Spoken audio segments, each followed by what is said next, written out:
6 માસમાં પાલેજ નારેશ્વર રોડ ખખડધજ થતાં મજબૂતીકરણ ઉપર ઉઠ્યા સવાલો। કરજણ તાલુકાના યાત્રાધામ નારેશ્વરને જોડતો પાલેજ નારેશ્વર રોડ 6 માસમાં ખખડધજ થતાં રાહદારીઓ હેરાન થયા।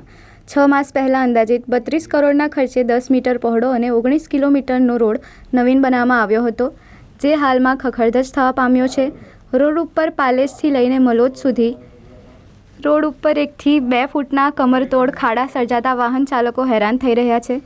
પહેલાં આ રોડ 7 ફૂટ હતો, જે રોડ ઉપર થઈ રહ્યા નર્મદા કાંઠાની રેતીની ગાડીઓ હજારોની સંખ્યામાં અવરજવર કરતી હતી, જેને લઈને બિસ્માર થતાં સરકાર દ્વારા રેતીના કારણે વાહનોને અવરજવરમાં પ્રજાને જે હાલાકી થઈ રહી છે તેને ધ્યાનમાં લઈને મજબૂતીકરણથી 10 મીટર પહોળો 32 કરોડના ખર્ચે નવીન તૈયાર કરવામાં આવ્યો હતો, જે રોડ 6 માસમાં જ ખખડધજ થઈ ગયો છે। સમસ્યા એટલી છે કે પાલેજ નારેશ્વરનો રોડ 6 મહિના પહેલાં જ બન્યો છે ને અત્યારે એટલા બધા ઊંડા ખાડા પડી ગયા છે કે જેની કોઈ હદ જ નથી। 1 થી 1.5 ફૂટના ખાડા છે આખા સદંતર રોડ ઉપર ને અહીં અસંખ્ય વાહનો ચાલે છે। મોટરસાઇકલ ને 4 વ્હીલ તો ચલાવવાની જ ખબર પડે એવી નથી।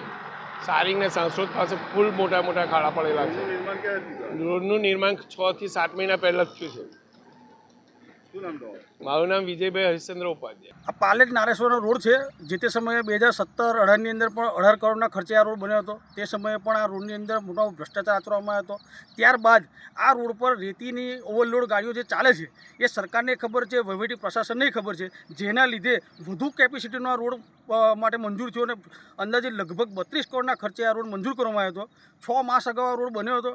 અત્યારે એ રોડની પરિસ્થિતિ એટલી દયનીય બની છે કે જે તે એજન્સી દ્વારા આ રોડની અંદર જે મટીરિયલ વાપરવું હતું એ હલકી ગુણવત્તાનું બિન ટકાઉ મટીરિયલ વાપરવાના કારણે હાલની અંદર તમે જોઈ શકો છો કે રોડના જે ગાબડા પડી ગયા છે, 1.5 થી 2 ફૂટ ઊંડા ખાડા પડી ગયા છે।